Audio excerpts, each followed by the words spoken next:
Bom, eu quero fazer uma pergunta para o Felipe aqui, para não perder a linha do pensamento aqui.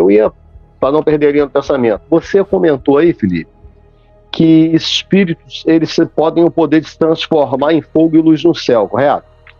Então eu preciso falar um pouco da minha experiência e de uma experiência de um amigo angolano. Ele me contou uma história para você poder entender a minha pergunta. Falar a minha primeiro. Eu já contei aqui para algumas pessoas sabem, mas você vai ser a primeira vez. Eu morava numa casa, eu tenho um canal no YouTube que chama Na Trilha dos OVNIs, você vai lá que está escrito OVNIs da minha casa. Então o que aconteceu? Ao lado da minha casa, eu não vou contar a história não, só vou começar da história da mulher. Apareceu dois objetos, 5 horas da tarde, eu estava assistindo Malhação, 2 objetos rodando em frente à minha casa, de repente eles se afastaram, e 4 dias depois eles voltaram. Porque quando um objeto aparece na sua região, a tendência é ele ficar uma semana rodando e voltar. E eu fiquei prestando atenção, eles voltaram 4 dias depois. Era 9 horas da noite. Aí eu já estava no meu quintal, de frente à varanda, olhando para os céus com binóculos. E ao lado da minha casa, eu até me mudei dessa casa, eu aluguei essa casa. Ao lado dessa casa tinha uma senhora que ela dava umas consultas lá espirituais, lá baixava uns espíritos nela, e ela ficava dando consulta, e eu do quintal eu ouvia ela na varanda falando aquilo. E de repente, quando eu observei, veio se aproximando 4 objetos, todos iluminados, 4, eles pararam exatamente em cima da minha casa. E quando aqueles 4 objetos chegaram em cima da minha casa, eu fiquei vendo aquelas luzes em cima da minha casa assim, e os filhos dela começaram a gritar, lá mãe, aquilo é extraterrestre. Eu achei que o espírito que estava na mulher ali ia falar alguma coisa. Eu fiquei mais interessado em ouvir o que o espírito ia falar daquelas luzes, do que propriamente ficar observando aquelas luzes. Mas o que aconteceu? Quando os objetos chegaram, na mesma hora, aquele espírito que estava naquela mulher desincorporou e a mulher voltou ao seu estado normal. Isso foi a minha experiência. Aí eu vou falar de um amigo meu angolano, para você entender a minha pergunta.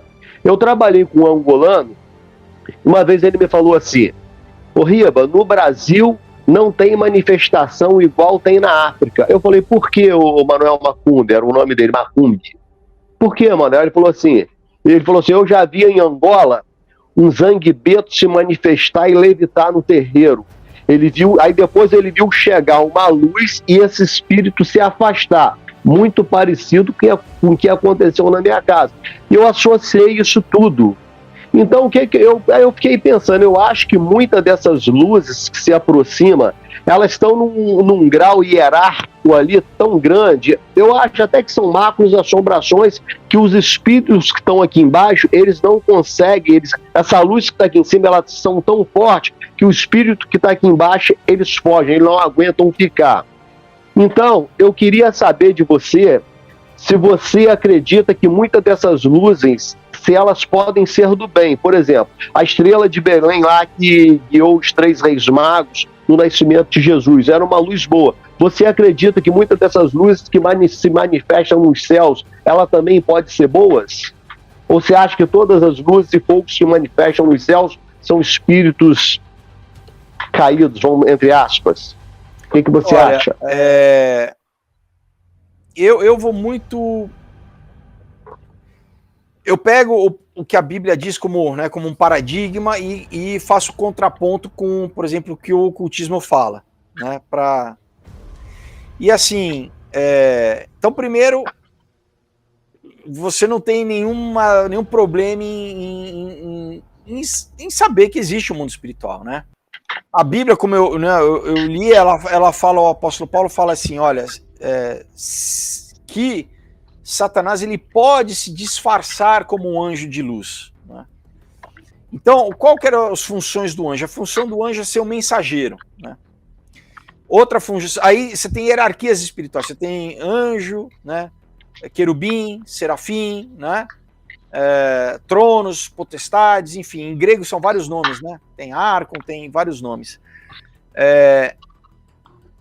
Então, por exemplo, Daniel, né, no livro de Daniel, ele fala que ele estava ali 21 dias orando e jejuando para que, né, viesse um anjo E quando o Gabriel vem falar com ele, ele fala, olha, você, durante esses 21 dias que você estava orando, eu estava tentando vir, mas eu estava sendo impedido pelo príncipe da Pérsia.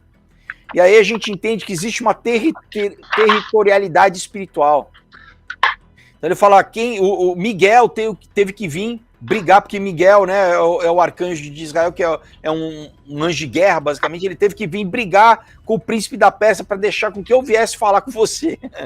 Então, olha só, tem uma geopolítica sobrenatural que a gente nem imagina, né? Quem vai estudar a parte de satanismo fala que eles têm, né, as hierarquias satânicas também, enfim.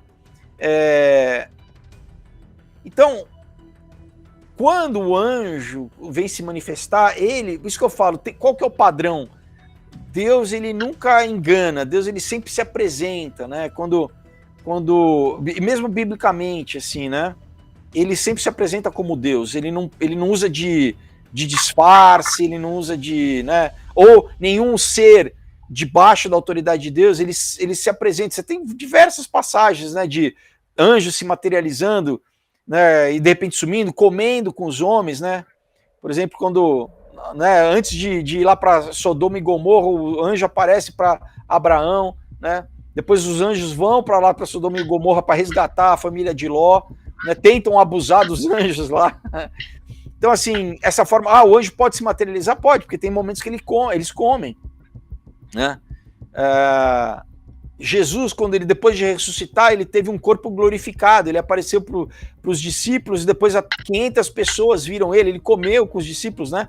Tem a tal do São Tomé que fala, é ver para crer, né? Por quê? Porque todos creram, menos Tomé, que fala assim, se eu não colocar o dedo na ferida, eu não vou acreditar. E Jesus aparece e fala assim, olha, então coloca os dedos nas minhas feridas aqui, porque ele preservou o corpo, mas teve uma mudança, vamos dizer, quântica. Por quê? Porque era o corpo glorificado, ele atravessava a parede, ele aparecia do nada, né? Ao mesmo tempo comia, mas ele aparecia e sumia.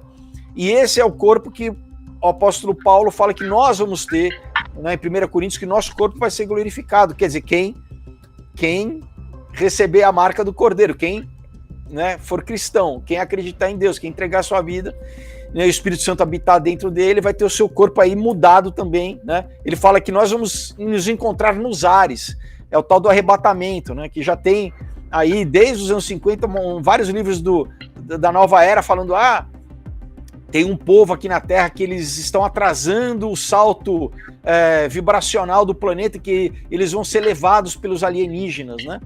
Na verdade, são os cristãos, que na verdade não vão ser levados por alienígenas, né? Deus vai vir recolher a sua igreja, enfim. Estou falando aqui de teologia, mas você vê na cultura pop já disseminando essa ideia, né? Tem seriado, fala, né? O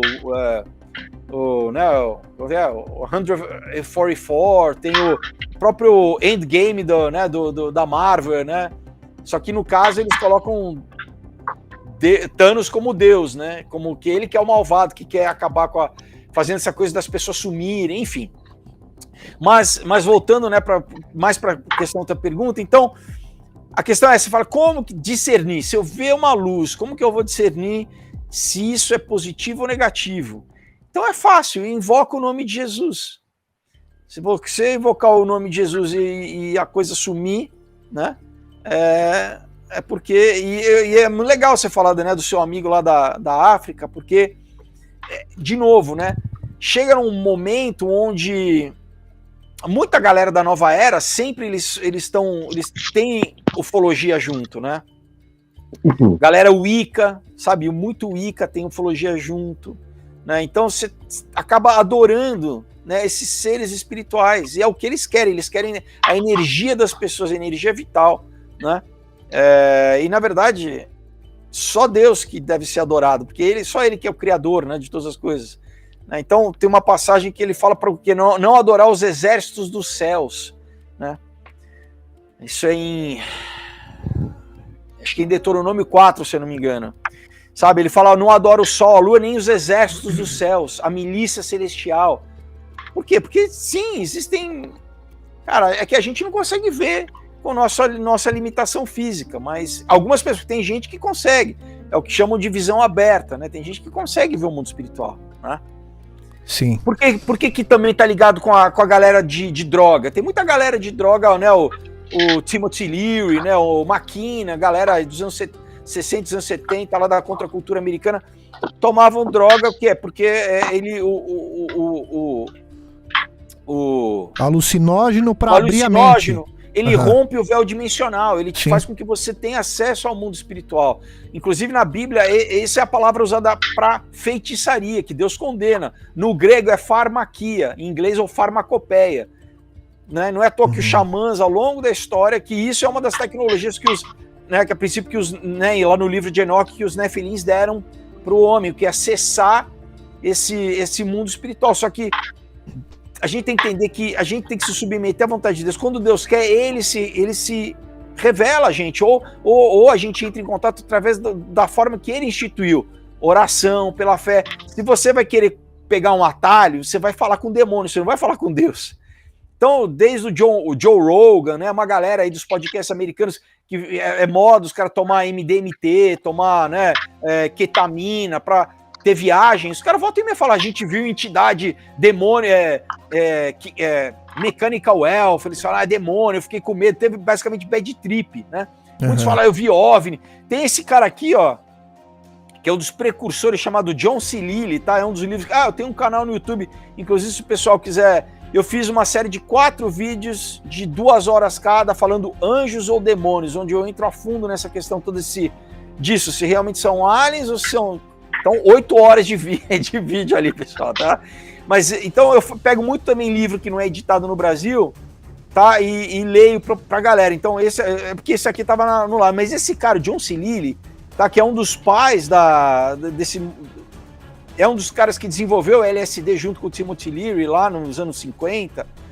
E olha esse livro do cara, Programando e Metaprogramando o Biocomputador Humano. Então, ele já tem pesquisa ali com a CIA de quê? Primeiro que chamam a gente de biocomputador. O homem não é nada mais do que um computador de carne. A gente vai programar, vamos fazer engenharia social no homem através de droga. Mas esse cara aqui, ele fala que numa das viagens dele, não nesse livro, ele tem um livro chamado O Cientista. Esse livro foi publicado aqui no Brasil e eu já li no meu canal também. Nesse livro ele fala que em algumas das viagens dele ele começou a ter contato. Eu não lembro se ele falava que era de Alpha Centauri. Ele fala, não, eu comecei a ter contato com alienígena através do quê? De droga. Mas não é alienígena, é demônio. Por quê? Ele abre, você fica vulnerável, você abre teu, né? MDMT é uma molécula que a nossa glândula pineal produz no nosso cérebro, que diz que é a glândula espiritual, que quando, por exemplo, uma pessoa está para morrer, naquelas experiências, né, de gente que vai morrer e tá vendo o túnel e de repente, né, ela volta. É exatamente essa molécula, né, que a nossa glândula pineal é basicamente para, vamos dizer, desencarnar.